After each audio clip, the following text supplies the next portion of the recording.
Space, the final frontier. Bonjour, voici mon gâteau Star Trek.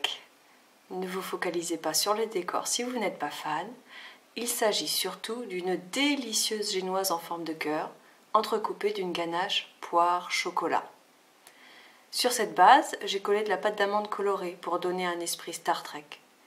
Mais beaucoup d'autres possibilités s'offrent à vous. Voici une petite extraterrestre. Et si vous recouvrez la génoise de pâte d'amande rouge, vous obtiendrez un magnifique gâteau pour la Saint-Valentin. Passons à la préparation.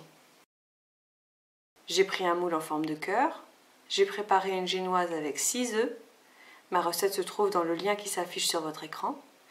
Pour garnir la génoise, j'ai coupé en petits dés des poires au sirop. Puis j'ai préparé une ganache pomme-chocolat. Enfin, j'ai coloré de la pâte d'amande pour obtenir les tons que je souhaitais. J'ai utilisé des colorants alimentaires sous forme de gel. Une fois que la génoise a refroidi, je l'ai coupée en 3. J'ai garni la première couche de poire et la deuxième de ganache. Passons à la décoration maintenant.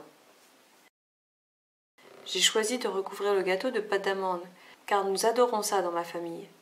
Le problème, c'est qu'elle n'est pas facile à manier. Je vous recommande de l'étaler entre 2 feuilles de papier sulfurisé.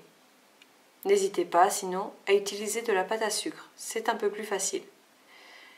Dans les deux cas, pâte à sucre ou pâte d'amande, l'épaisseur de la pâte est importante.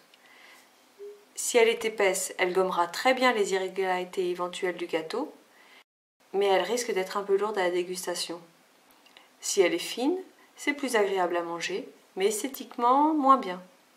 Vous m'avez compris, il faut trouver un juste milieu. Bon appétit!